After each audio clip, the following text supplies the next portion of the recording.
जय माता दी भक्तजनों। अब हम श्री दुर्गा सप्तशती का पाठ आरंभ कर रहे हैं। पहले मैंने आपको इसमें श्री दुर्गा माता का कवच सुनाया था। आज हम उनका कीलक स्तोत्र सुनाएंगे। उसके बाद ही हम दुर्गा माँ के दुर्गा सप्तशती के पाठ को आरंभ करेंगे। अथ कीलक स्तोत्र भाषा। श्री चंडिका देवी को नमस्कार है। श्री मार्कंडेय ऋषि अपने शिष्यों को कीलक का उपदेश देने को मंगल करते हैं।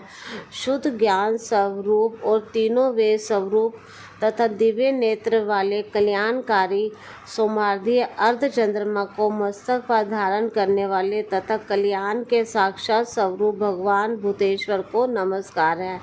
मंत्रों का शापोद्धार उत्कीलन आदि सब जानना चाहिए, अर्थात इन मंत्रों के कीलक की पूर्ण जानकारी अति आवश्यक है। उत्कीलन आदि जानने वाला तथा इनके बिना भी अन्य मंत्रों का निरंतर जप करने वाला भी सिद्धि को प्राप्त कर लेता है। निर्वाण मंत्रों के जप से उच्चाटन, मोहन आदि सब कर्म तथा सभी अवलंब्य वस्तुओं की सिद्धि प्राप्त हो जाती है और केवल श्री सप्तशती के स्रोत से भी देवी सिद्ध होती हैं। स्रोत का पाठ करने वाले के सभी उच्चाटन आदि बिना जप के ही सिद्ध हो जाते हैं। वहाँ किसी भी मंत्र, तंत्र या औषधि की आवश्यकता नहीं है। बिना जय के ही उनके उच्चाटन आदि समस्त अभिचारिक कर्म सिद्ध हो जाते हैं। संसारिक पुरुषों को इस बात की शंका होती है कि क्या इसमें सभी सिद्धियां प्राप्त होती हैं। इस शंका को दूर करने के लिए श्री शंकर भगवान ने तमाम ऋषियों और मुनियों को बुलाकर कहा कि यह संपूर्ण सप्तशती स्तोत्र लाभदायक और कल्याणकारी है। इसके बाद महादेवी जी ने उस चंडिका स्तोत्र को गुप्त कर दिया।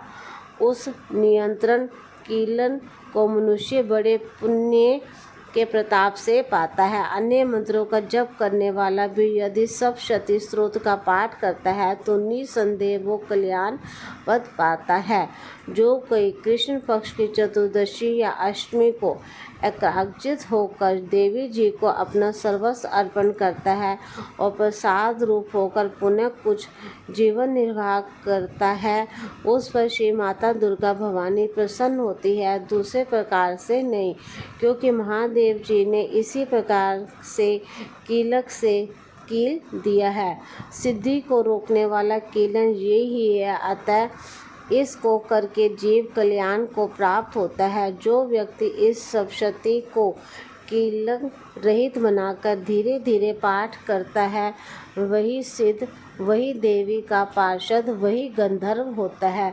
उसको कहीं भी किसी प्रकार का भय नहीं होता। वह अकाल मृत्यु नहीं पाता बल्कि मरने पर परम पद को प्राप्त कर लेता है। किंतु इस सप्तशती स्तोत्र का गुरु से विधि पूर्वक ज्ञान प्राप्त करना चाहिए। जो अनजाने करता है वह नष्ट हो जाता है और उसका किया हुआ पाठ भी निष्फल हो जाता है। समझदार और पंडित लोगों का इसे गुरुजनों से समझकर करना चाहिए। स्त्रियों में जो कुछ भी कर्म, धर्म तथा सौभाग्य दृष्टि पाता है वह सब परम पावन माँ भगवती के ही प्रसाद से है। अतः इस पवित्र स्तोत्र का पाठ अति आवश्यक है। इस परम दुर्लभ स्तोत्र का पाठ मन स्वर से करने से अल्प फल की प्राप्ति होती है और उच्च स्वर अथवा मध्यम स्वर से करने वाला सभी कुछ पाता है। इसलिए स्पष्ट और सुंदर उच्च स्वर में पाठ करना अति लाभदायक होता है। धन, धान्य, ऐश्वर्य, संतान और सौभाग्य से यह सर्व प्रकाश ज्योति देवी को प्रसन्नता से प्राप्त होते हैं। यही शत्रुओं का दमन करके परम मुक्ति देती हैं। ऐसी देवी की स्तुति क्या मानव द्वारा सदैव नहीं होनी चाहिए, अर्थात मानव जन्म के कल्याणार्थ ही श्री माता देवी जी की स्तुति सदा लोग करते हैं और करते ही रहेंगे। जय माता दी भक्तजनों।